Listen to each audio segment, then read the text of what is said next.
მოგესალმებით ძვირფასო რადიო მსმენელებო, ეთერშია შუადღის პოლიტიკა რადიო სივრცის ეთერში FM 98-სა და 5-ზე.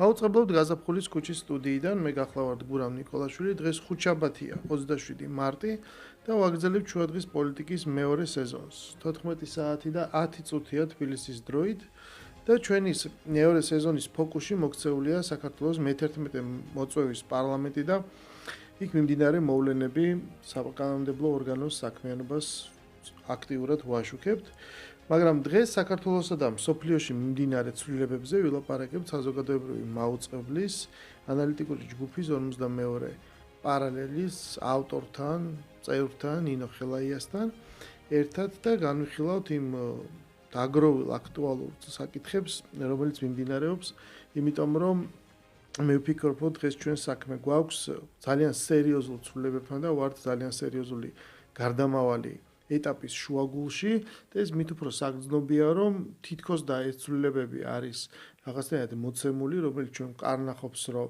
მსოფლიოში შეიძლება ითქვას გარკვეული დღის წესრიგი დასრულდა, საერთოდ მსოფლიო არქიტექტურა შეიცვალა, მაგრამ ასე ეს მოხდა ძალიან სწრაფად.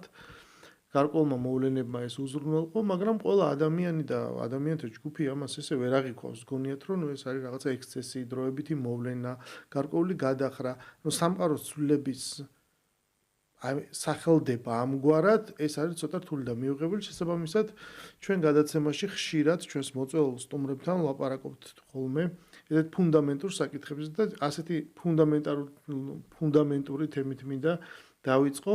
მიგაშნია თუ არა, ნინო, რომ დღეს ჩვენ მართლაც ძალიან ისეთი სერიოზული ცვლილებების წინაშე ვიმყოფებით და იმ მომენტში ვართ, როგორც მაგალითად ეს იყო საბჭოთა კავშირის ნგრევა და ცივი ომის დასრულება და ახალ პოსტცივიომისეულ ხანაში გადასვლა. მოგესალმებით, მადლობა მოწვევისთვის. დიდი საკითხებით დავიწყეთ, ხო? რაღაცა მსხვილი საკითხები არის იმასთან დაკავშირებით თუ საერთოდ რა ეპოქალური ცვლილებები მიმდინარეობს. იმასთან დაკავშირებით, რომ ცვლილებები მიმდინარეობს, მე მგონი გარკვეული შეთანხმება არსებობს. უბრალოდ საინტერესო ის არის ხოლმე, რომ რა მასშტაბის ცვლილებაა ეს ყველაფერი და რამდენ ხანს გასტანს ცვლილებების პროცესი, ხო? ჩვენ ვიცით, რომ ვხედავთ უბრალოდ და მოწმენი ვართ გარკვეულწილად იმ პროცესების, როდესაც ეს ცვლილებები მართლაც რაღაცა უპრეცედენტო სიჩქარით ვითარდება, მაგრამ მეორეს მხრივ არც ალბათ იმის მოლოდინი უნდა არსებობდეს, რომ ეს ცვლილებების პროცესი რაღაცა მალე მორჩება, ხო? ან რაღაცა შეიძლება 10 წლეულებიც გაგრძელდეს, გულისხმობ იმას, რომ აი ეს რაღაცა ახალი გადალაგების პროცესი არ არის ის პროცესი, რომელმაც კონკრეტული ფორმა ძალიან მალე შეიძლება მიიღოს. ყოველ შემთხვევაში ჩვენ ამას ნაკლებად ვუყურებთ. ანუ შენ გულისხმობ, რომ შეიძლება ეს წესრიგი თუ ადასტურებ, შენი შტაბ-ეჭვილებებზე აქვს მხოლოდ ლაპარაკი, რომ ეს წესრიგი დასრულდა, ახლის ფორმირებას შენი ძახი შეიძლება დრო დაჭირდეს, მაგრამ პირველი ეს წესრიგი ნამდვილად დასრულდა თუ არა და მეორე რამდენი ხანიც არ უნდა დაჭირდეს, რა ტიპის შეიძლება იყოს ახალი წესრიგი. როცა 30 თუ 35 წლის წინ დაიწყო პროცესი, დაიწყო ზუსტად 40 წლის წინ, ჩემი აზრით, როცა 85 წელს საბჭოთა კავშირში დაიწყო გარდაქმნა და ამ გარდაქმნის პროცესმა მე იმსხვერპლა კიდევაც ეს კავშირი, მაშინდელი სამყარო იყო ორპოლუსიანი, ხო, ორი დომინანტი ქვეყანა, აბსოლუტურად განსხვავებული, თლათ აბსოლუტურად განსხვავებულს ვერ იტყვი, მაგრამ დიდწილად იდეოლოგიურად განსხვავებული და რაც თავარია გამიჯნული ერთმანეთისგან, ორი პლანეტა არსებობდა, შეიძლება ესე ითქვას, რომელიც მოესწრო იმ დროს მათ ახსოვთ, რომ ეს განსხვავებული იყო ეს ცხოვრება და შემდეგ ეს პლანეტა გამთლიანდა, ესე ვთქვათ, გლობალიზაციის პროცესი დაიწყო და მივიღეთ უნიპოლარული მსოფლიო. შესაბამისად, დამთავრდა ეს და იწყება ახალი და როგორ შეიძლება იყოს ახალი. ხო, დამთავრდა თუ არა ეს და საერთოდ რა იყო ეს, ხო? ესეც მნიშვნელოვანი შეკითხვა არის და ზოგადად, როდესაც პოსტცივი ომის პერიოდზე ვსაუბრობთ, ისევ და ისევ რაღაცნაირად ფუნდამენტური შეკითხვაა ის, რომ რას ნიშნავს, ხო, პოსტცივი ომის პერიოდი და რას მოყვა, ანუ ცივი ომის პერიოდს როგორ მოყვა. ზოგადად ცივი ომის პერიოდიც, ხო, თუნდაც ეს რაღაც ორი დაპირისპირებული პოლუსი ახსენე, რა თქმა უნდა არ ხასიათდება რაღაცა ერთის მხრივ საბჭოთა კავშირსა და მეორეს მხრივ დასავლეთ შორის მუდმივად ერთნაირი ტიპის წინააღმდეგობით. ჩვენ ვიცით, რომ მაგალითად ჯერ კიდევ საბჭოთა კავშირის პირველ წლებში მაგალითად არსებობდა გარკვეულწილად სხვა ტიპის მოლოდინები იმასთან დაკავშირებით თუ რა ფუნქცია შეიძლება და შეესრულებინა საბჭოიც ასე რომ ვთქვათ. ან ცოტა უკიდან დავიწყე ახლა ამ შემთხვევაში, მაგრამ მაშინ ცივი არ იყო, ხო, უბრალოდ მე მინდა თქვა რა ტიპის დამოკიდებული. ხო, მანამდე რა იყო 30-იანი წლები ინდუსტრიალიზაცია, კრიზისები და არის მეორე მსოფლიო ომის შემდგომ წესრიგი. კი ბატონო, არის რატომ დავიწყე ახლა ამ თავიდან, უბრალოდ ძალიან მოკლედ მინდა და არ მინდა ახლა რაღაც ძალიან ბევრს შეიძლება შევეხოთ ამ ისტორიულ საკითხებს, მაგრამ მნიშვნელოვანი საკითხი ის არის, რომ ზოგადად აი ამ ორ ეგრეთ წოდებულ დაპირისპირებულ მხარეს შორის მუდმივად მსგავსი დაპირისპირება ცხადი არ იყო და იქ არსებობდა გარკვეულწილად, არ ვიცი, თუნდაც დასავლეთის მეცნიერებსა და შემოქმედებით ადამიანებს თუ მათ ასე ვთქვათ სოფლხედველობას თუ მივადევნებთ თვალყურს 20-იანი და 30-იანი წლების დროს ისინი ძალიან დიდი მოლოდინით და იმედებით უყურებდნენ იმას თუ რა ხდებოდა ასე ვთქვათ აქეთ აღმოსავლეთის მხარეს. ანუ საფრანგეთის რევოლუციის 1789 წლის რევოლუციის გაგრძელებად იყო აღქმული 1917 წლის ოქტომბრის რევოლუცია და ეს საკმაო ხანი გრძელდებოდა ასე მათ შორის ჰიტლერიზმის ეგრეთ წოდებული ჰიტლერიზმის დამარცხების მომენტში. შემდეგ უკვე საუბარია იმაზე, რომ ეს მნიშვნელოვანია ეს საკითხი იმისთვის, რომ შემდეგ ამ საკითხზე გადავიდეთ, რომ შემდეგ უკვე აი ეს კრიტიკა, რომელიც წამოვიდა თუნდაც დასავლელი ინტელექტუალების მხრიდან იყო ის, რომ საბჭოთა კავშირის ასე ვთქვათ ეკონომიკურმა წინსვლამ მისი ასე ვთქვათ დასავლელი კაპიტალისტური ქვეყნების ეთიკური ასე ვთქვათ ნიშანთვისებები შეითვისა და ამიტომაც დეგრადირდა. ესეთი მოსაზრებაც არსებობს სამეცნიერო ასე ვთქვათ წრეებში. კარლ პოლანი არის ერთ-ერთი ესეთ საინტერესო ავსტრო-უნგრელი. იგულისხმება ის, რომ კაპიტალისტურ სისტემას ახასიათებს თავისი ეთიკა, თავისი ასე ვთქვათ მოხმარების ეთიკა, ყოველდღიური ცხოვრების გამსაზღვრელი ეთიკა, რომელიც ასევე შეითვისა ამ ასე ვთქვათ რკინის წყობამ, ხო, ასე რომ დავარქვათ. მაგრამ ეს რატო ვახსენე ეს ყველაფერი, რომ საბოლოო ჯამში აი მივდივარ რა იქითკენ რა კითხვაც შენ დასვი. მნიშვნელოვანი საკითხი ის იყო, რომ ცივი ომის პერიოდში დემოკრატია გაიგივდა კაპიტალიზმთან. და როდესაც ჩვენ უკვე საუბრობთ ცივი ომის შემდგომ პერიოდზეც, ხო, აი ეს იყო ის, რამაც გაიმარჯვა. ეს იყო ის იდეოლოგია, რომელიც ასე ვთქვათ, გახდა წამყვანი იმ ასე ბოლო 40 წელი ახსენე შენ დაახლოებით იმ პერიოდისა, რომელსაც ჩვენ დღეს რაღაცა გარკვეულწილად პოსტცივი ომის პერიოდად ვახსენებთ, პოსტსაბჭოთა ტრანსფორმაციასაც ეძახიან. როდესაც უკვე ეს ახალი ქვეყნები გარკვეულწილად აი ტრანზიციის პროცესში უნდა ჩაბმულიყვნენ და ეგრეთ წოდებული ტოტალიტარიანიზმის მარწუხებიდან უნდა გადასულიყვნენ კაპიტალისტურ დემოკრატიულ წყობაში. მაგრამ საქმეც იმაშია, რომ როდესაც ჩვენ აი იგივე თეორიულ დისკუსიებში შეიძლება შევეხოთ, მაგრამ თეორია არ არის პრაქტიკული რელევანტურობიდან მოწყვეტილი არასდროს რა. ანუ ისე თქმა მინდა, რომ როდესაც ეს გაიგივება ხდება, თუნდაც თეორიული დაშვება ხდება კაპიტალიზმისა დემოკრატიასთან, მან უკვე ძალიან ბევრი წინააღმდეგობა შემოდის და ეს წინააღმდეგობა შეეხება იმას თუ მართლაც ნიშნავს თუ არა დემოკრატიულ მართლობას მოიაზრებს თუ არა დემოკრატიულ მართლობას კაპიტალისტური წარმოების წესი. და აი ამ წინააღმდეგობებით არის ახსავსე მთელი ეს პოსტცივი ომის ეპოქა. ამიტომ ჩვენ თუ მაგალითად ამისი ასე ვთქვათ განმსაზღვრელი ცხადი არის შეერთებული შტატები, რომ შეერთებულ შტატებში მოხდა ეს გაიგივება. ნუ მეორეს მხრივ მნიშვნელოვანი აქტორები ცხადია იყვნენ იქ ევროპის სხვადასხვა აქტორებიც, იგივე დიდი ბრიტანეთი და საფრანგეთიც ძალიან მნიშვნელოვანი ისინი არიან ისტორიული ფიგურები ამ მხრივ, სადაც ასევე იგივე ლიტერატურას თუ გადავხედავთ, ერთ-ერთი საინტერესო მოსაზრება ის არის, რომ მათი ეროვნული, ასე ვთქვათ, სტატუსი, ამ ქვეყნების ეროვნული სტატუსი გაუთანაბრდა მათ კოლონიურ კუთვნილებებს. და ეს ძალიან პრობლემური იყო. თუმცა ეს კიდე ცალკე საკითხი არის. და რაც შეეხება ამ დემოკრატიის საკითხებს, ჩვენ ვცხოვრობთ რეალურად საქართველოს ხო, მათ შორის როგორც ერთ-ერთი პოსტ-საბჭოთა ქვეყანა, რომელიც ახალი კაპიტალისტური ქვეყანაა, ხო, აი ამ საუკუნოვანი გამოცდილებების მქონე კაპიტალისტურ სისტემაში. ეს არ არის ცხადია, ჩვენ არა ვართ კაპიტალისტური ცენტრი, ჩვენ ვართ კაპიტალისტური პერიფერია, სადაც სადაც ჩვენი ასე ვთქვათ სისტემასთან ინტეგრაცია, იმ გლობალურ სისტემასთან ინტეგრაცია სწორედ ამ გვიან ფაზაში ხდება და ამ გვიან ფაზას ახასიათებს სწორედ აი ეს წინააღმდეგობები. აი მაგალითად, როდესაც დემოკრატიაზე ვსაუბრობთ, ზუსტად ეგ წინააღმდეგობა, აი დღეს ჭიათურის საკითხებია ხო, მნიშვნელოვანი და ჭიათურის აი ეს რომ დავაკავშიროთ რა, ის თეორიული საკითხი ამ კონკრეტულ ყოველდღიურობასთან, ერთ-ერთი მნიშვნელოვანი საკითხი ის არის აი ეს კერძო მფლობელობა და კერძო წარმოების წესი, რამდენად წარმოშობს აი ამ ეკონომიკური ცხოვრების დემოკრატიულად მართვის შესაძლებლობას. და ამაზე თავად კაპიტალისტურ განვითარებული კაპიტალიზმის ქვეყნებში მუდმივი დისკუსია მიმდინარეობს და მუდმივად არის ხოლმე მცდელობები, რომ რაღაცნაირად გაკეთილშობილდეს ეს კერძო მფლობელობის წესი. და არაერთხელ მიხსენებია კიდევაც, რომ აი მაგალითად, როდესაც ნაციონალიზაციას ითხოვენ, ხო, იქ ჭიათურის მაღაროელები, ნაციონალიზაცია ხშირად ხდება ბევრ კაპიტალისტურ ქვეყანაში სხვა სახელით. და ეს სხვა სახელი ხშირად არის ხოლმე მაგალითად აი ზუსტად ეკონომიკური წარმოების დემოკრატიული წარმართვა.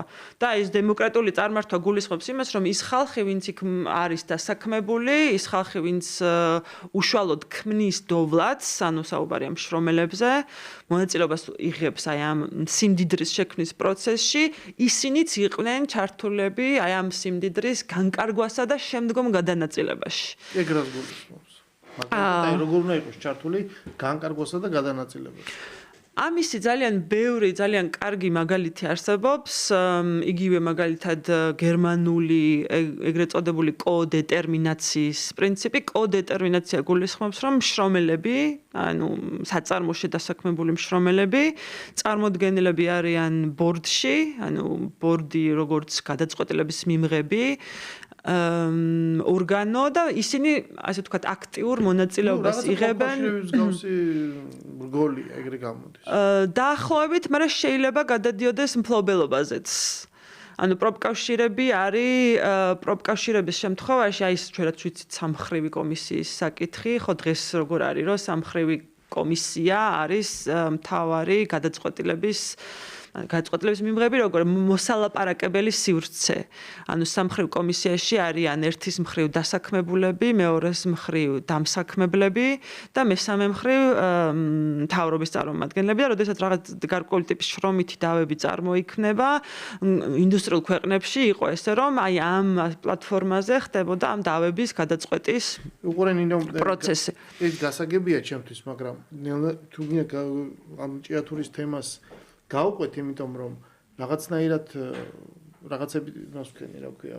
ეს თემა ან მე კითხულობ ხშირად, რასაც წერ და ამ ბოლო დროს ეს ჭიათურის თემა გახდა აქტუალური და უბრალოდ კლიანობაში მაინტერესებს ეს საკითხი. შრომით დავასთან დაკავშირებით სპეციფიურია და კონკრეტულია ეს საკითხი. ხო, ეხება რას? ანუ ერთის მხრივ ეს საწარმოში იქნება თუ სახელმწიფოში იქნება, პრაქტიკულად ჩვენ მინი მოდელი გვაქვს კლასობრივი დაყოფის. ხო, იქ არსებობს მენეჯმენტი, იქ შეიძლება არსებობდეს ფლობელი და იქ არსებობს დასაქმებული ადამიანის სხვადასხვა მიმართულებით. ვიღაცა შეიძლება ბუღალტერი იყოს და ვიღაცა იყოს მაღაროელი. ხო ესეა.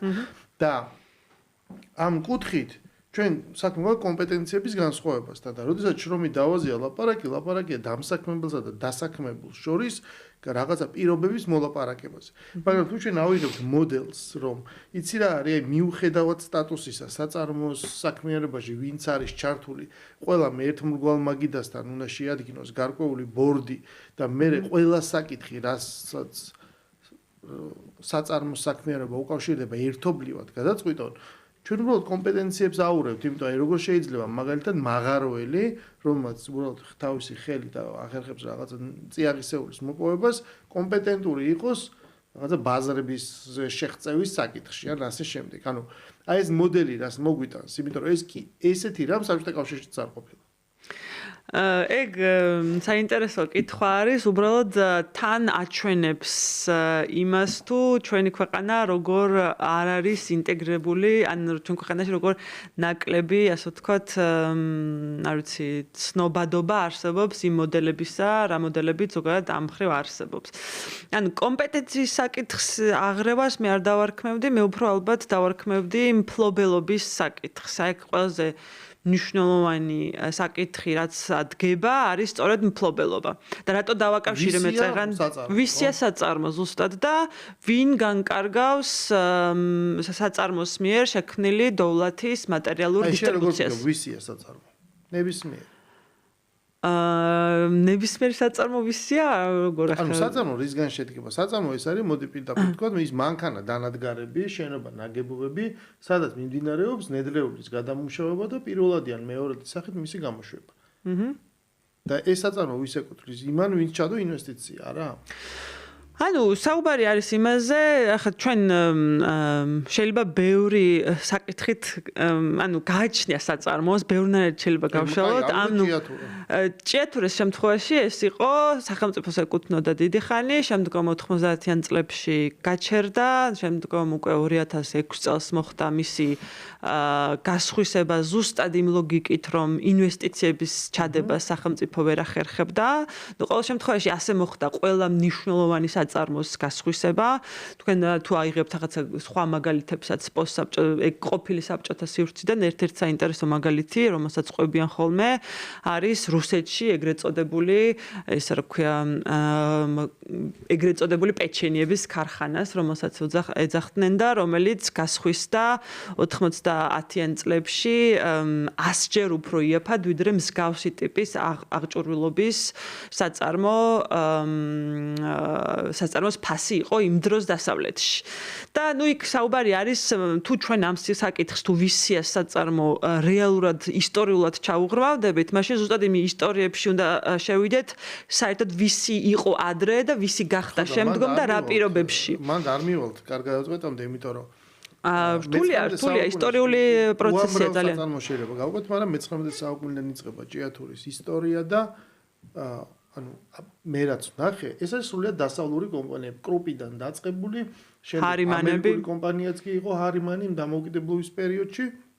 შემდეგ ბაზრები იკეტება, საქართველოს დამოუკიდებელია, რაღაცა კოოპერაციით თითოეულ ცდილობენ ნედლეულის გატანას, მაგრამ ვერ ახერხებენ. ანუ ინვესტიცია ის კომპანიები რუსეთის იმპერიის დროს როცა შემოუშვეს და შემოვიდნენ და მაშინ რაც კაპიტალისტურია სამყარო და ეს მოწყობის ეს წესი რუსეთის იმპერიაც ჩვეულებრივად იყო, ხო, რამაც წარმოშვა მე ეს მემარცხენე მოძრაობები და ასე შემდეგ პროლეტარიატმა, მაგრამ და საშინელი პირობები იყო იმ ჭიათურაში, მაგრამ საერთოდ ეს რო დაიწყო, ეს უკავშირდება იქ ჩადებულ ინვესტიციას. ანუ იქ თუ რამე იმდროინდელი, თუნდაც ძალიან კუსტარული საწარმო გაკეთდა, ეს ჩადეს იმ კომპანიებმა. სხვა საკითხია. არა მხოლოდ შემდგომ კონცესიები სტალინმა უკანა იღო ამ ანუ კონცესიებით იყო 20-იან წლებში გადაცემული ჰარიმანების კომპანია. ნახე, ის რაც საბჭოთა კავშირმა 10 წლის წელიწად საბჭოთა კავშირის დაწყება ძალიან პირობითია, იმიტომ რომ საბჭოთა კავშირმა რევოლუციის შემდეგ მოახდინა ნაციონალიზაცია. აი უამრავი ესეთი მათ შორის ტკბილეული საწარმო იყო რუსეთში და საერთოდ პირველ პერიოდზე ლაპარაკობენ რომ პრაქტიკულად ყველა საწარმო ეს იყო მეფის რუსეთის დროინდელი და მოხდა ამის ნაციონალიზაცია, ანუ ის მეპატრონეები ჩამოართვეს და გადასცეს ხალხს, ასე ვთქვათ. ნუ იქ მართვის ფორმა სხვადასხვა იყო, დანიშნული დირექტორი და ჯერ ისიც საბჭოები იყო ძალიან ძლიერი, იქიდან ირჩეოდნენ ვიღაცები და ერთგვარად რა მოდელზე ჩვენ ლაპარაკობ, ამის უფრო პოლიტიკური მიმართულებით, მაგრამ ამის მართვის რგოლი ამ საბჭოების სახით არსებობდა და ჯამში იმიტომაც მე საბჭოთა კავშირი ჰქონდა. მაგრამ ეს ისტორია ესეთია, შემდეგ ეს ინგრევა და ვიღებთ აი ამ მოცემულობას, რომ ან უნდა გაჩერდეს, ან შემოყოს კერძო მისაკუთრე იაფად, მაგრამ თავის დროზეც ვინც ეს გაასხვისა თქო ის თქმა მინდა. იმას საერთოდ უფასოდ წამოიღო. როგორ არის იცით, ანუ სინამდვილეში არსებობს ძალიან ბევრი, ასე ვთქვათ, ამ საკითხების გადაწყვეტისას და ჩვენ დავიწყეთ პოსტცივი ომის ეპოქით, ხო და რატო დავაკავშირე ეს ყველაფერი ამას, იმიტომ რომ პირდაპირ ემის იმ ეკონომიკური დემოკრატიის საკითხს, რომელიც ერთ-ერთი მთავარი ცენტრალური საკითხია დემოკრატიაზე, როდესაც მსჯელობთ და როდესაც მსჯელობთ იმაზე, რომ ცივი ომი დასრულდა, ხო? და შემდგომ რაღაცამ გაიმარჯვა, რაღაცა იდეოლოგიამ გაიმარჯვა.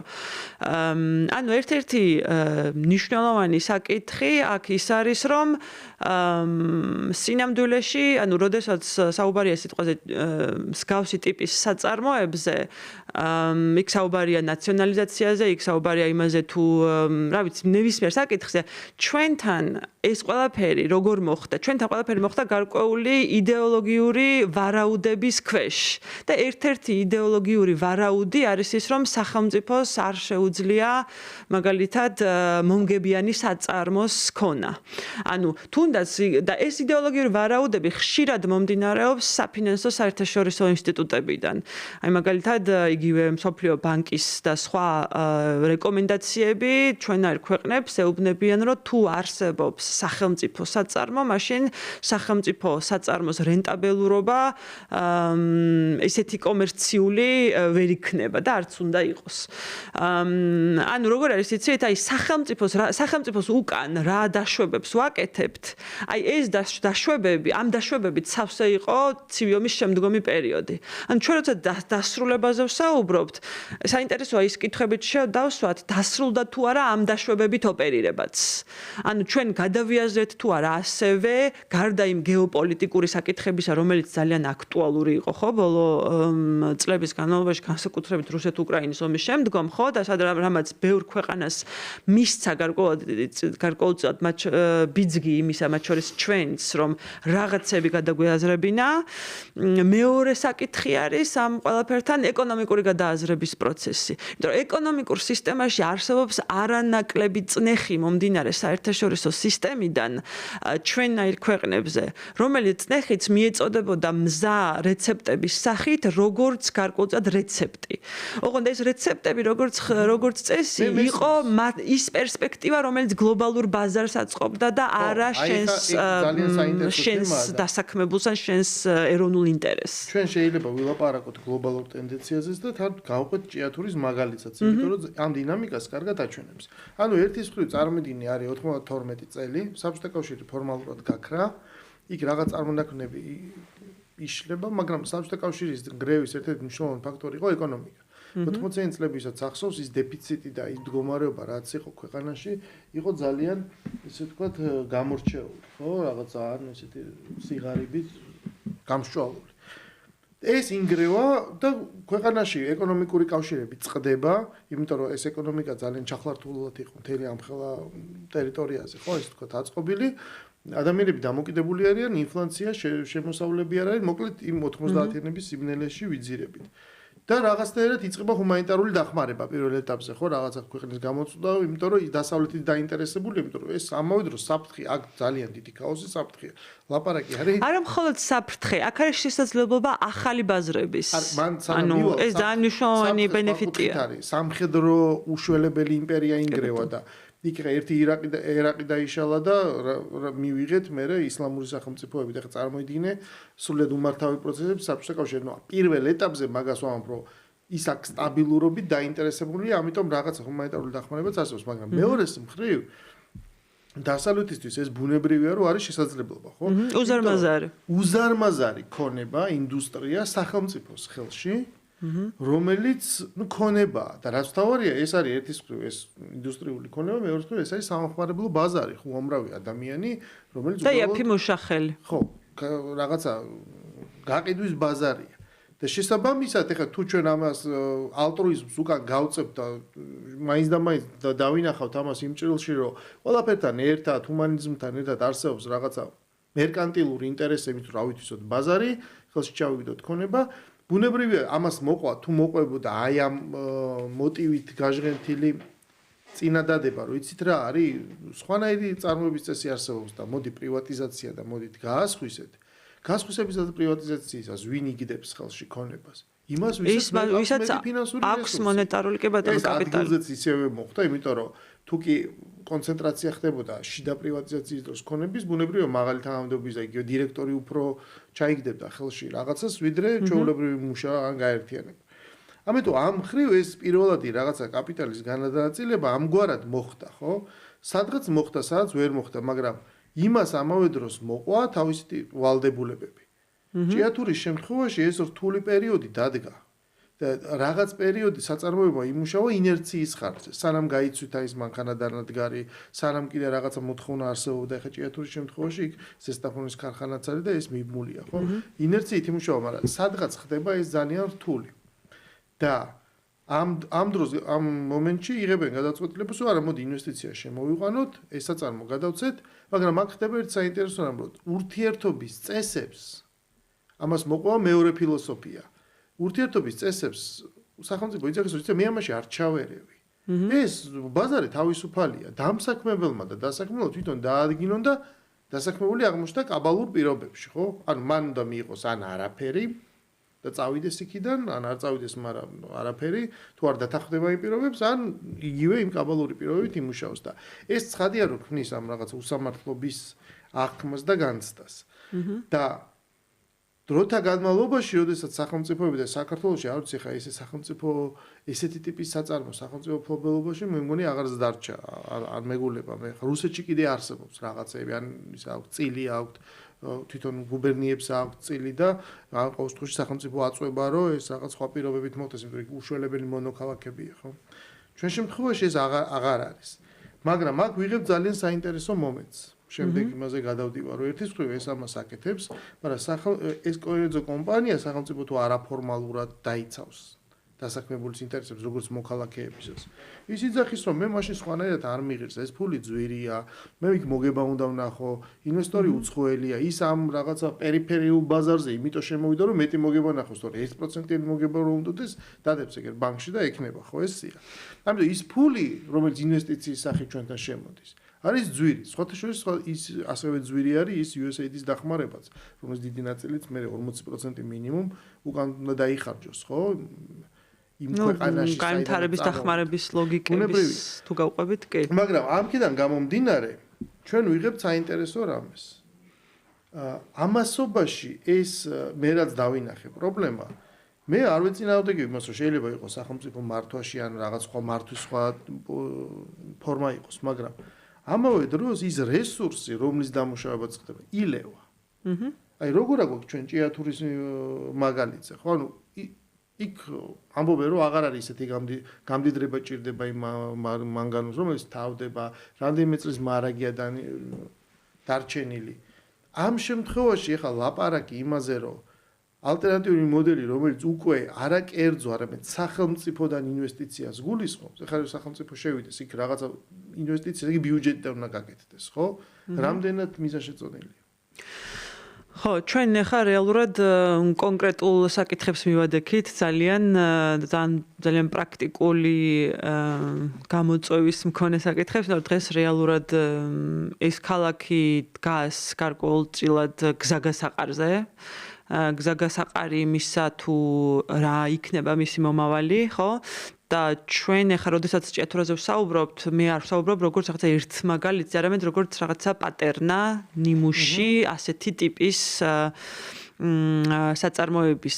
ნუ ამ შემთხვევაში საუბარია იმაზეც, რომ რაც ალბათ არ უნდა დავივიწყოთ, რომ როდესაც ბუნებრივ რესურსებზე არის საუბარი, ბუნებრივი და ეგრეთ წოდებულ კრიტიკულ მინერალებზე, რომელსაც მანგანუმი წარმოადგენს, კონტექსტი, გლობალური კონტექსტიც არის ის, რომ კრიტიკულ მინერალებზე რაღაცა მზარდი კონკურენციაც არსებობს, ხო?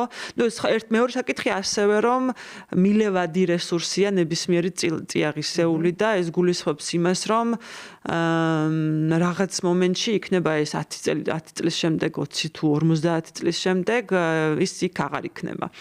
შესაბამისად, ნებისმიერ სახელმწიფოს გამოწვევად, როდესაც აქვს ასეთი ტიპის საწარმო, გამოწვევდა აყავს დასაქმებულები და მათ შორის, რა ვიცი, 1000-ზე მეტი დასაქმებული, აქ საუბარი რაღაც 3600 დასაქმებულზე, რომელზეც შემდგომ მიბმულია ცხადია ოჯახები და სხვა მთელი ეს რაღაცა გადადინების ეფექტი აქვს ეკონომიკური, ადგილობრივად უფრო მეტად და შემდგომ რა ვიცი რეგიონულადაც.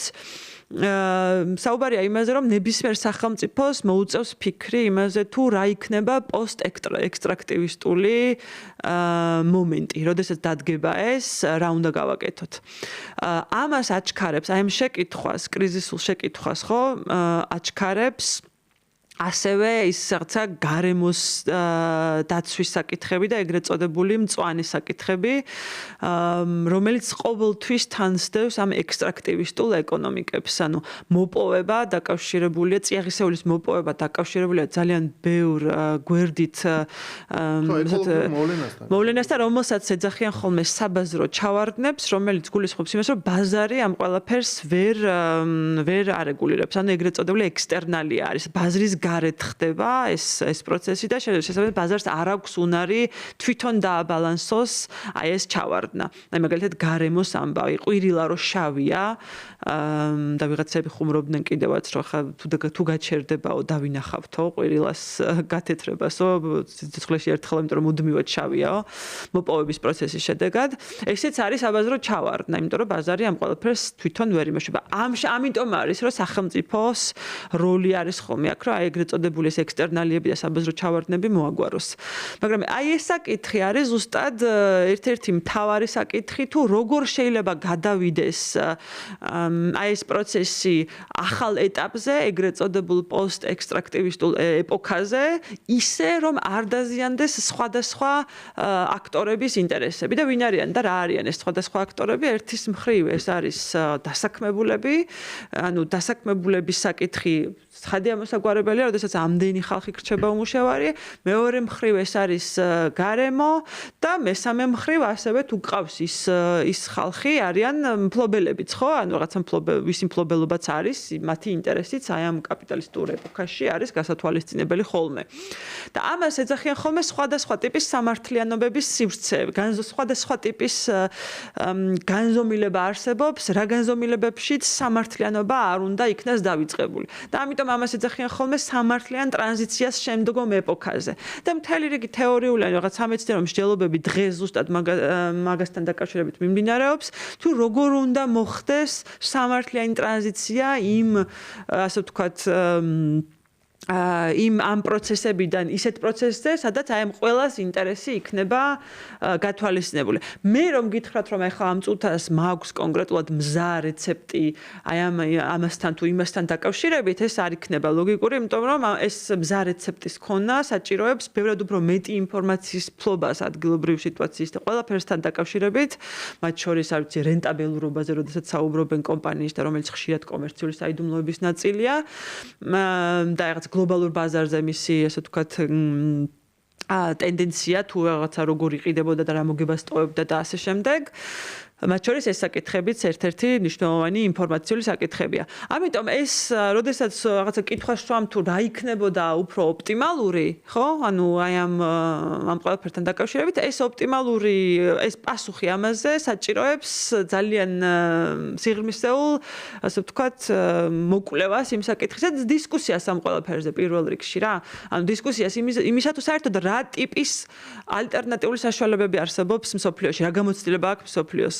ანუ რა შეგვიძლია ჩვენ მაგალითად ვისწავლოთ, თუნდაც აი რა ვიცი გერმანიის მაგალითი ვახსენე და თუნდაც მათგან, თუნდაც არ ვიცი სხვა უფრო შედარებით ნახევრად პერიფერიული კაპიტალისტური ქვეყნებისგან, იმიტომ რომ ყველგან დგას ეს პროცესი, ანუ ყველგან დგას აი ეს სადაც ექსტრაქტივიზმი არსებობს, სადაც ტურისტი მაინც გონია რომ პრობლემა იმასთან არის დაკავშირებული და უკვე ტყიბულისაც რომ წიაღისეული რომის დამუშავებაც იქნებოდა ერთი ილევა, მეორე ხარისხი ვარდება ამ გამოლევასთან ერთად და ამიტომ იქნება სერიოზული პრობლემა. თუმცა მსგავსი ტიპის პროტესტი მაგალითად ჩვენ იგივე კაზრეთში არ გვინახავს.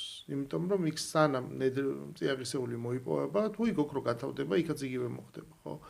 სანამ ამის მოპოვება ხდება, მანამდე იქ ბალანსი დაცულია და იქ სამცვლაში მუშაობს ეს საწამო. ეს საწამო არასოდეს არ ჩერდება, შეიძლება ბევრმა არ იცის, ხო და იქ ადამიანები კი ჭეთროშიც იყო ეგრეთ წოდებული ვახტური რეჟიმი, ვახტური ნიშნავს მუდმივად ღვიძელს და განსხვავებით იქ ნამყოფი ვარ და მინახავს და ამიტომ სხვანაირ წარმოება და ეს უწყვეტად მუშაობს ყოველდღიურად. ეგრე მე მგონი საქართველოში არაფერი არ მუშაობს და აქედან გამომდინარე ეს არა, ეგ ახასიათებს ზოგადად ესეთ მოპოვებით მეებს ნაური და უცხო აქა პირიქით. რომ არ გაჩერდეს წარმოების პროცესი და მუდმივად მოგება დადოს. ეს იქიდან პრობლემა, ეს იმას კი არის, რომ არაფერი არ ხდება. პირიქით, ეს ნიშნავს, რომ ყველაფერი რაღაცა უწყვეტად ესე ხორციელდება. ხო, ძალიან დიდი იმაზე მოცულობაზე ლაპარაკი და პირველ რიგში ეს მე გარემოს უკავშირდება.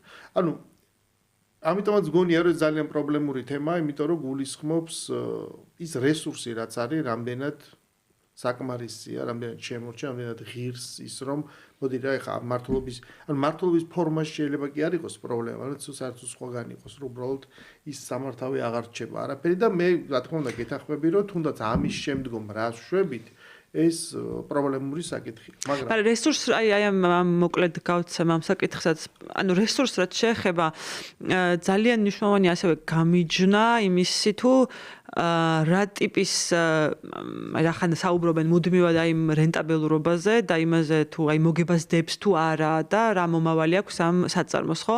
ამ შემთხვევაში მფლობელობა რატომ არის მნიშვნელოვანი? მფლობელობა იმიტომ არის მნიშვნელოვანი, რომ სახელმწიფოს შემთხვევაში რენტაბელურობის სხვა ტარგეტი შეიძლება არსებობდეს, ანუ სახელმწიფოს სხვა ტიპის რენტაბელურობაც შეიძლება აწყობდეს, მაშინ როდესაც კერძო კომპანიას მსგავსი მოგება შეიძლება არ აწყობდეს. ამიტომ ეგ მფლობელობაც არანაკლებ მნიშვნელოვანი იყოს, ესეც კარგია, მაგრამ მაშინ ის აი ამ რაღაცა დიდხანს სახელმწიფოში ის ეკოლოგიური ნაწილიც უნდა იყოს რაღაცნაირად. მესმის, ანუ მაინც მგონია რომ საერთოდ ყოველთვის ეგეთ საკითხები პირველ რიგში დათვლის საკითხი უნდა იყოს და მონაცემთა ბაზაზე უნდა იყოს ეს დაფუძნებული. ეს მწვანე მოძრაობა ისევე როგორც დასაქმებულებზე და მithumetes შავი საყროს მუშაკებზე ზრუნვა მიმარცხენე მიდგომის და მოძრაობის ერთ-ერთი შემადგენელი ნაწილია. თუმცა ეხლა შენს ლაპარაკში იკვეთება რომ შეიძლება რაღაც მომენტში ერთმანეთს ეწინააღმდეგებოდეს კიდევაც, ხო, იმიტომ რომ რაც მეც მუშაობს მაღარო, მეტი ზიანი აქვს, ესე ვთქვათ, გარემოს და ის პირველ რიგში მაღაროველიც მაღაროს მუშაობაზეა დამოკიდებული. საქართველოს მაგრამ რო არ ეწინააღმდეგებოდეს, ამის გამო არის ის რაღაცა ეგრეთ წოდებული მოწინავე მსოფლმხედველობები განვითარებული, ეს სამართლიანი ტრანზიციაც ვახსენე, რომ სინამდვილეში არსებობს სხვადასხვა ბრძოლები. სწავლა და სწორი მაგალითის ნახვა იგივე ჭიათურისთვის, მაგრამ თლიანობაში რო გადავიდეთ, აი რაღაც ძურები გაჩნდა საქართველოში, რომელიც გარკვეულწილად უკავშირდება შექმნილ პოლიტიკურ ვითარებას მემარცხენე მიმართულებით. ანუ შენ იმის რესურსს ქვეყანაში ხედავ, რომ თქვა სახელმწიფომ შეიძლება უფრო გააძლიეროს აი ეს მემარცხენე ხაზი ამ ქვეყანაში. ტენდენციაც გლობალურად არის ისეთი, რომ საფუძველი შეიძლება გქონდეს ჩვენ ქვეყანაში დამოუკიდებლობის მოპოვების შემდეგ და აი საბჭოთა კავშირიდან გამოსვლის ძალიან მტკივნეული პროცესის შემდეგ ეკონომიკური თვალსაზრისით ადამიანები თანათავით მიეჩვენენ აი ამ ცხოვრების რაღაცა კაპიტალისტურ წესს ინდივიდუალურ პასუხისმგებლობას, მაგრამ ბოლომდე არათუ ვერ მიეჩვენენ, შეიძლება წარმოდგენაც არ ქონდეს ბევრ მოქალაქეს რეალურად როგორი არის დასავლეთში ცხოვრება, ხო? იმიტომ რომ აქ პატარა პრობლემაზე პირველი რაც გახსენდება, ეს არის მთავრობა და სახელმწიფო და გამგეობა და ასე შემდეგ, რაც ესე არ არის და იმისათვის რომ იქ კიდე ეგეთი საკითხები არ დადგეს, უამრავი მექანიზმი ამისთვის მოფიქრებული, ამიტომ ჩვენ რეალურად იმ წყობამდე, ხო, ძალიან ბევრი გვიკლია, მაგრამ შენ თუ ხედავ იმ შესაძლებლობას, რომ ქვეყანაში შეიძლება ეს მიმართულება განვითარდეს, თუნდაც პოლიტიკური თვალსაზრისით, ანუ მემარცხენე იგივე პარტიის გაჩენის კლასიკური გაგებით საშუალებას თუ ხედავ. ხო, არ ვიცი, ანუ მოძრაობებიდან თუ შევხედავთ, საქართველოში რაც ბოლო დროს გარკვეული ტიპის ჯგუფები არიან, რომლებიც საკუთარ თავს იდენტიფიცირებას უკეთებენ როგორც მემარცხენე და სოციალურ უფლებებზე მომუშავე, მაგრამ მეორეს მხრივ ხედავთ, რომ ისინი რაღაცა ეგრეთ წოდებული რაღაცა პრო-ნატო და პრო-ევროკავშირი ტიპის აი ამ ევროკავშირთან და ნატოსთან ინტეგრაციას უკრიტიკოდ იღებენ სწორედ აი ამ სოციალური და ეკონომიკური განზომილების კუთხითაც, იმიტომ რომ ჩვენ ვიცით, რომ ევროკავშირთან ინტეგრაციის ეკონომიკურ ანალიზსაც თუ გავაკეთებთ, ეს ესეთი მარტივად მისაღები პროცესი არ არის, ან მათ შორის თავისუფალი ვაჭრობის ხელშეკრულებებიც არის მთელი რიგი ასიმეტრიები, რომლებიც ევროკავშირის პარტნიორ ევროკავშირთან მოვაჭრე ქვეყნებს არა თანაბარ გაცვლის პირობებში აყენებს და ეს არათანაბარი გაცვლა არის ზოგადად ერთ-ერთი ყველაზე მნიშვნელოვანი საკითხი გლობალური ვაჭრობის პროცესში.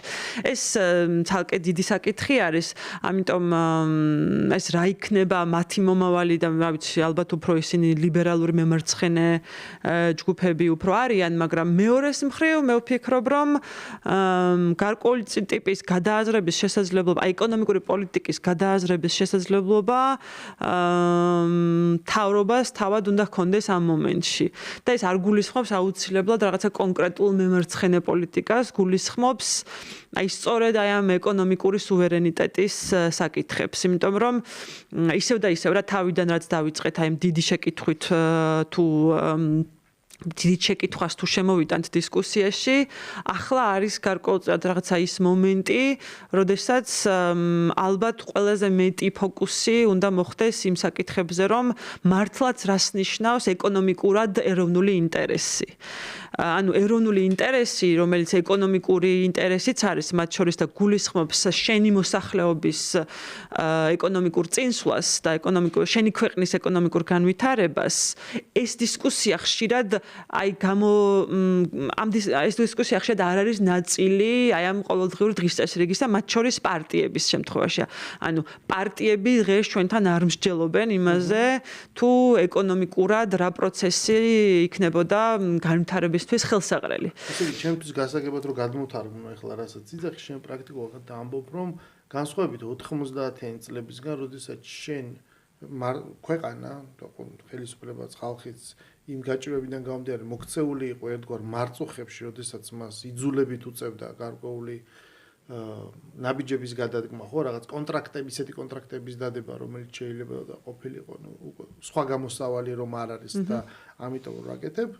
აქედან დღეს ჩვენ აღარ ვართ მსგავს კაბალურ დამოკიდებულებაში და მოცემულობაში და დღეს შესაძლებელია სხვადასხვა გადაწყვეტილებებისას უფრო მეტად იყოს ასახული საკუთრივ ქვეყნის და ხალხის მომგებიანი პირობები, ვიდრე ეს ადრე ხდებოდა. ანუ პრაქტიკულად პრინციპი და სტრუქტურა იგივეა, მაგრამ აი ამ რაღაცა ურთიერთობაში საქართველოს ინტერესები შეიძლება უფრო მეტად იყოს რაღაცა დაცული და წარმოჩენილი. მე რაღაცა SMS-ს შეიძლება ესეც გავიგოთ, იმიტომ რომ ანუ საუბარი არის რეალურად ეკონომიკური დივერსიფიკაციის სტრატეგიებზე და მოდელებზე, რომ მაგალითად იმაზე, რომ აი ბოლო 30 წელი თუ გქონდა სიტყვაზე ეს რაღაც არ ვიცი, თუნდაც იგივე ეს ტურიზმზე დამოკიდებულება და ასე შემდეგ, ეხლა რა შეიძლება შეიცვალოს, ხო? აი ამ ეკონომიკური მოდელების განვითარების თვალსაზრისით, შენი აზრით, ქვეყანამ უნდა იხელმძღვანელოს სარგებლიანობის პრინციპით, რომ ვთქვათ, რომელი უფრო სარგებლიანია, ხელსაყრელია, რა მეტ შემოსავალს მოგვიტანს და ხალხისთვის რა და ქვეყნისთვის რა არის უკეთესი, თუ ერთგვარი რაღაცა იმ ჩარჩო სააზროვნო პარადიგმით, როდესაც გარკვეული ხაზებია გავლებული, რომ მაგალითად ყველაფერი რაც ამ ეკონომიკურ გადაწყვეტილებების კუთხითაც კი უკავშირდება ნატოს, ევროკავშირს, ეს უნდა იყოს მისაღები და კარგია. ტურისტიც ფოტოშოპის არქსმენია, რომ ევროპელი კარგია და თქვა სხვა აზრი. კი, იქაც იერარქიებია. და თქვა ის თუ რაც უფრო თუ რაღაცა აი რუსეთთან მიმართებაში ან სხვა ქვეყანასთან, არაბეთთან ან ჩინეთთან მიმართებაში იქნება, ეს აპრიორი მეორე ხარისხოვანი და ცუდია და ეს იძულებით არის. ანუ აი როგორ უყურებ შენ აი ამ ეს ჩარჩოები მნიშვნელოვანია საქართველოსთვის, იმიტომ რომ ამას ქვია რაღაცნაირად საქართველოს სუვერენიტეტის გზას, მთელი რიგი ძალების რომ ამგვარად მიიჩნევენ, ანუ ეკონომიკური საკითხებიც კი უნდა დაექვემდებაროს ამგვარ გეოპოლიტიკურ მიდგომას, თუ არა, ეკონომიკური საკითხები უნდა წყდებოდეს მომგებიანობის პრინციპით. და სარგებლიანობის. აი ეს რეალურად არის მართლა ესეთი ფუნდამენტური შეკითხვა იმასთან დაკავშირებით, თუ როგორი სახელმწიფო და როგორი ეკონომიკა გვჭირდება. ანუ აქამდე ყოველ შემთხვევაში ჩვენს ქვეყანას აქვს ეს ტენდენცია და არ მხოლოდ ჩვენს ქვეყანას, სხვა პოსტსაბჭოთა სივრცეშიც, ქვეყნებშიც ესე ხდებოდა და ბევრგან ხდება ხოლმე. ეგრეთ წოდებული შაბლონების და მზა, ასე ვთქვათ, რეცეპტების უკრიტიკოდ მორგების პრაქტიკა. რაც გულისხმობს იმას, რომ რასაც გეუბნებიან სიტყვაზე სადღაცა, რომელიც ითვლება, რომ ის არის რაღაცა პრესტიჟული საერთაშორისო ინსტიტუტი, ის პერსპექტივა, რომელიც არის მისი პერსპექტივა ცხადია, ის პერსპექტივა ხშირად აღქმული იყო ეროვნულ პერსპექტივადაც, იმიტომ რომ ეს კარგია უნივერსალურად. და ზოგადად ეგეთი რამე არ არსებობს, რომ გარკვეული რაღაცა, არ ვიცი, გადაწყვეტილება იყოს კარგი ყოველთვის ყველასთვის, ხო? ან გადაწყვეტილება, ან რაღაცა მიმართულება. ამ შემთხვევაში ზუსტად აი ეგ საკითხია, რომ ნებისმიერი მზა, ასე ვთქვათ, შემოთავაზებული ეგ პოლიტიკის უკრიტიკოდ მიღება ცხადია არის პრობლემური. და ეს ჩვენ, არ ვიცი, ეკონომიკურ საკითხებში საკმაოდ ჯერ კიდევ ძალიან ჩაცემენტებული გვაქვს ჩვენ სააზროვნო ასე ვთქვათ ველში, რომ აი რაღაცები ესე უნდა ხდებოდეს, სიტყვაზე ესე უნდა სახელმწიფო ასე უნდა აკეთებდეს. ეკონომიკის სამინისტრო ამაში არ უნდა ერეოდეს.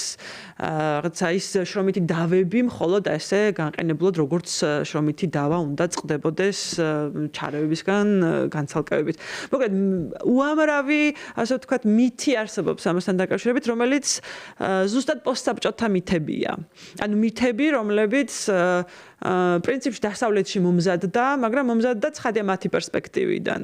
ხო, ანუ და ჩვენ ხშირად არ ვიყავით ხოლმე პოლიტიკურად იმის ასე ვთქვათ შემძლე ან იმ რაღაცა თუნდაც დავარქვათ ამას სუვერენულობა, რომ ეს ყველაფერი კრიტიკულად გადაგვიაზრებინა. და ამ შემთხვევაში მე ამ შესაძლებლობას ვხედავ, რომ რაღაცნაირად აი ეს გადააზრების პროცესი შეიძლება აქაც განხორციელდეს და ამიტომ შემოვიდეს და აი აქ ზუსტად ეროვნული ინტერესი, როდესაც ვახსენეთ, ეროვნულ ინტერესში მნიშვნელოვანია სწორედ შენი მოსახლეობის ინტერესი, ხო? ანუ შენი მოსახლეობა ეგრეთ წოდებულ ესე ვთქვათ, იხეირებს თუ არა ამა თუ იმ ეკონომიკური გადაწყვეტებით. აქ საუბარი არ არის რაღაცა რადიკალურ რევოლუციურ ცვლილებებზე, რომელიც სრულად წარმოების წესს გადმოაბრუნებს. ეს საქართველოს კონტექსტში ცხადია ვერ მოხდება მხოლოდ. ეს რაღაცა გლობალური ცვლილების ნაწილი შეიძლება იყოს, მაგრამ საქართველოს შემთხვევაში რაც რისი შესაძლებლობა შეიძლება ქონდეს ადგილობრივად მთავრობას, არის სწორედ ეს კრიტიკული გადააზრება არსებული დამკვიდრებული მოსაზრებებისა ეკონომიკური წესის შესახებ, ეკონომიკური პოლიტიკის შესახებ. ხო, დიდი მადლობა ნინო, მოკლედ კიდე ერთი პატარა თემა ქონა, უბრალოდ ჩვენ დრო ამოიწურა.